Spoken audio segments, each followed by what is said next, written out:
Daí a senhora sentiu esse chamado, né, de Deus. Foi, senti esse para chamado. A senhora conhecer a palavra de Deus. Foi.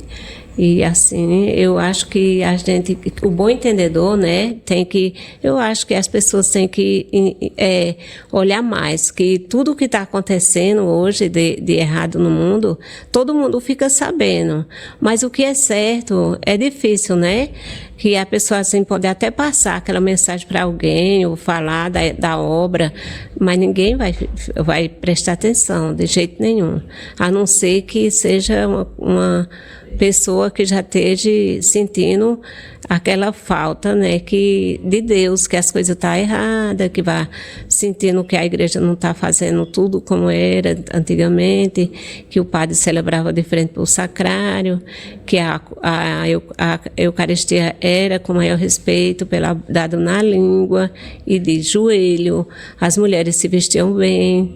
Então, tudo isso é uma daquelas parte da história de Deus que tem que ter respeito, né? Certo. A gente sabe, né, Ivonete, que hoje pra gente divulgar as coisas de Deus é uma certa dificuldade, as pessoas parecem não ter tanto interesse, né? Muito. E tem essa certa dificuldade, até mesmo, né, a gente fala das mensagens, muitas pessoas que às vezes não quer saber, viram as costas, mas o mais importante, a gente deve perseverar, a gente não deve desanimar, né? Não deve desanimar.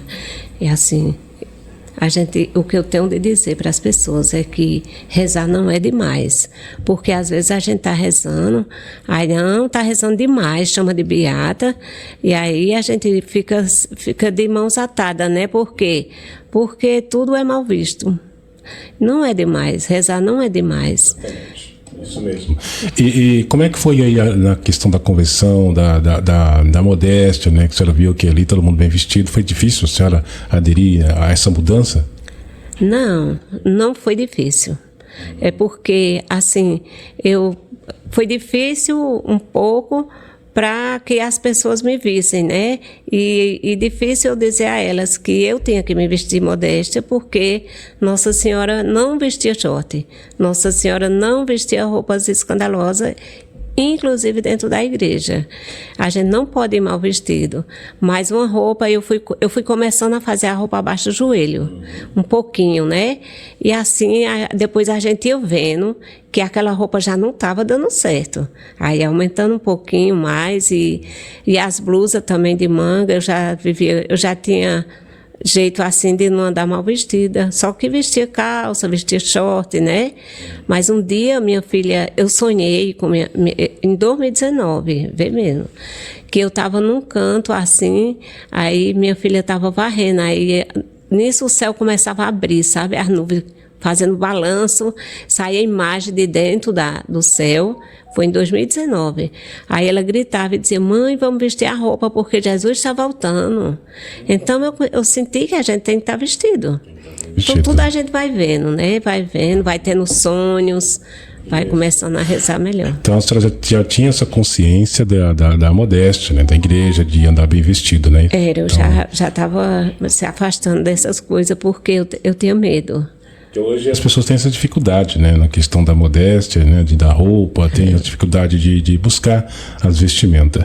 Então, assim, no caso que a senhora está falando aí, então eu penso assim que Nossa Senhora tocou no coração da senhora através do rosário, né, que a senhora começou a rezar o rosário ali, e a partir daí a senhora começou a conhecer a palavra de Deus. Conta pra gente, assim, como foi a chegada aqui na comunidade, ali na igreja, a família Conceição pela primeira vez. Primeira vez, eu vou dizer a você, viu, foi uma emoção grande. Eu não tenho nem como explicar o que eu sentia de alegria, e que a pessoa chora, né? Sente que quando eu cheguei aqui, eu senti assim, pela pecadora que eu tinha pecado mortal. Hoje eu peço a Deus que eu não tenha mais pecado mortal, porque a gente já se confessou, a gente já se preparou, a gente vive em oração, então a gente vive em estado de graça, né? E a gente vive assim, cumprindo. E aí quando eu cheguei aqui, eu me sentia que aqui era todo mundo já bem preparado. Eu digo: esse povo são santos, meu Deus, que todo mundo reza desse jeito, tudo vestido, tudo é bem comportado na igreja. Então eu disse: será que eu vou conseguir entrar ali? Parecia que eu estava indo assim para o céu, entendeu? Aquela emoção era grande. Aí quando eu cheguei, eu disse: meu Deus, que coisa linda. Aí comecei Aí chorei muito, me senti muito bem, senti uma paz. Cheguei lá na capela do profeta, ali era como se eu tivesse jogando, como se tivessem jogado, tirado alguma coisa de mim, que limpou tudo. Na igreja ou na capelinha? Na capelinha. Quando né? eu entrei primeiro foi na igreja, lá. Entrei no santuário, aí Uhum. depois na capela. Então tudo ali transformou a gente em tudo. Tanto eu como a minha amiga que vinha, né? Também que vai falar aqui. Aí a senhora pensou, eu cheguei no lugar certo, né? Lugar abençoado. No lugar certo. Então daí eu já não tive mais medo de vestir a roupa lá do jeito que for para vestir. Comprida, a manga comprida. Aí quando eu vou rezar, se a manga já estiver um pouquinho curta aqui, eu já boto um jalequezinho, porque eu sei que Jesus vai estar ali presente. E é isso que eu digo às pessoas, que eu aprendi muito também com Dona Nazaré. Eu queria falar um pouquinho dela aqui, como ela ensinou as pessoas, né? Ela ensinou as pessoas, se ajoelhem, olhem o joelho, olhem o rosário de Nossa Senhora. Ela falava também do rosário, né? Falava do rosário e dizia, abra o olho, olha o joelho, que Jesus vai olhar o joelho de cada um. Aquele que não rezar vai ser cobrado. Aquele que não tiver o joelho calejado, né? Então foi uma coisa linda que eu vi, até porque quando eu vi o programa, eu vi Dona Nazaré cantando, mas seu Antônio. Eu disse, meu Deus, que coisa linda, tudo ia encaixando, mas a gente não sabia para onde. Aí depois é que a gente foi conhecendo, que era um programa aqui das pessoas da comunidade, e aí pronto. Até hoje, para mim, a estrada da vida é essa. E eu digo ao pessoal que não tiverem conhecimento dessa obra, que procurem conhecer, porque talvez amanhã não dê mais tempo, né? Então isso era para ser ontem, não é hoje nem amanhã. Tem que cuidar enquanto é cedo, rezar sem medo, porque tudo que está acontecendo é através de muitas falta de fé e de oração. Tá, Nossa Senhora falou, né? Então é isso. Mesmo, né? E na questão que a senhora está falando da oração, uma coisa muito importante que na mensagem a senhora fala, quanto mais a pessoa busca oração, a presença de Deus, dificilmente ela cai em pecado mortal. Principalmente aquela pessoa que reza o rosário todos os dias, porque Nossa Senhora tá com aquela pessoa, ela não deixa, né? Então, assim, a oração é uma necessidade, como a senhora falou, mesmo para nos preservar, né? De a gente cair no pecado mortal. E se a gente chegar a cair, arrepender profundamente, é o que Nossa Senhora fala, né? Então, assim, a senhora já recebeu alguma graça, algum testemunho? Só poderia falar um pouquinho pra gente, depois você dá a palavra virgem. Graça, assim, eu sinto que, assim, as doenças que a gente tinha e tomava remédio, através de pedir a oração todo dia ao santo, ao profeta, tem que pedir a Nossa Senhora para interceder pela gente. E hoje eu não tomo remédio nenhum, eu vivo uma vida tranquila, mas eu vivia tomando remédio, sempre, era. E é através da oração e a fé, né? E cura de outras pessoas também, que eu já vi, a gente rezando e aquela pessoa receber a cura. Já vi também. E também uma coisa que eu sempre, eu não quero deixar esquecido, é que eu sou uma divulgadora dos 7 Pai Nossos de Santa Brígida. Então fala pra gente um pouquinho dessa... Foi. É 7 Pai Nosso, aquela oração de Santa Brígida, né? Que acho que a gente reza. Se rezar um ano, parece que recebe indulgência plenária. 12 anos, né? 12 anos? 12 anos. Mas se é o seguinte, se a pessoa morrer antes dos 12 anos, fazendo ela certinha todo dia, aí a pessoa também será salva, diz lá na mensagem, né? Então, foi em 1997 que eu recebi a oraçãozinha dos 7 Pai Nosso.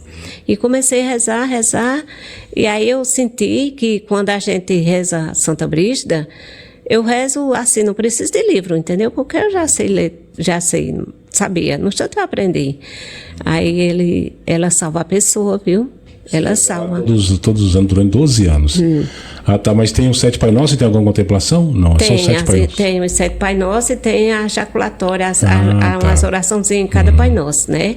E assim, quando eu conheci a obra, eu entendi que Nossa Senhora, a gente reza, mesmo com um pé lá e outro cá fazendo o erro e o certo, um dia vai chegar no certo. Porque foi isso que eu vi. Que eu sonhei no dia que eu sonhei, era dia de Santa Brígida, e eu não sabia que era o dia de Santa Brígida. Aí eu já era devota de de Padre Pio. Aí no dia de Santa Brígida eu sonhei com o Padre Pio me confessando. Ele me confessava e aquilo era eu senti uma alegria muito grande, porque naquela hora eu sentia que na hora eu sentia que eu ia sair do pecado. Aí quando eu acordei, era dia de Santa Brígida e eu não sabia, porque eu só tinha mesmo os 7 Pai Nosso, eu não tinha livrinho. Aí eu falei com o Eugênio e aí comecei a comprar os livrinhos e distribuir. Então é uma parte que eu vou fazer sempre e dizer às pessoas que rezem o Pai Nosso, os 7 Pai Nosso, Santa Brígida, com devoção, porque um dia Nossa Senhora vai levar ele para o caminho certo. Isso, que bom, né? Tem tantas orações assim que Jesus deixou para cada um de nós rezar, né? Para a gente purificar os nossos pecados, oração de indulgência plenária, né? Para ser livre do purgatório. Tem muitas orações mesmo que a gente pode rezar, mas assim, a dificuldade que eu percebo nas pessoas é porque é a falta de perseverança, né? Cada vez a gente começa a rezar, vou rezar, e qualquer coisa a gente já abandona, já deixa de lado, já não quer rezar mais. E para ser perseverante tem que ter muita coragem, né? Ter coragem de esquecer tudo, não querer converter ninguém, não. Eu tenho logo minha devoção a fazer. E se eu puder falar mais um pouquinho, só um testemunho para completar, né? Pronto, ainda tem um tempinho. Então, e a outra coisa que eu quero dizer é que reze o horto, que ninguém deixe de rezar o horto, porque ela é uma oração forte, faz parte também, né, das dores de Jesus, como da Santa Brígida. E aí eu sonhei eu vi São Rafael no meu quarto. Eu vi, não foi dormindo, eu vi. Teve tipo uma visão assim? Foi, porque quando eu terminei de rezar o horto, aí era dia 16, eu comecei a fazer a noveninha de Nossa Senhora, de Santa Terezinha. Aí quando foi no dia 16, teve o horto, eu acho que foi de maio. Eu anoto tudo, tá lá. Aí foi de maio. E eu não consegui dormir, que não estava com sono, e porque também tinha uma pessoa que estava deitado e estava ressonando muito, né? E aquela zoada estava me incomodando, mas eu não quis mexer, disse, não vou ficar acordada. Daqui a pouco passou assim, tipo, fez um relâmpago, foi rápido assim. Aí eu vi, São Rafael, eu não sei como eu sabia do nome dele. Eu disse, São Rafael, aí ele bonito, né, todo luminoso, assim, eu olhava para ver se eu via os pés dele, mas eu não via. Aí eu só via que eu estava ouvindo a outra pessoa que estava dormindo no quarto ressonando. Eu disse, eita, vai dizer que tem um homem no meu quarto, São Rafael. Eu fiquei assustada, né? Aí ele trazia alguma coisa na mão e me dava. Eu colocava a minha mão assim, ó, a mão dele tinha alguma peça luminosa que brilhava. Aí quando eu coloquei minha mão por baixo da dele, ele puxou.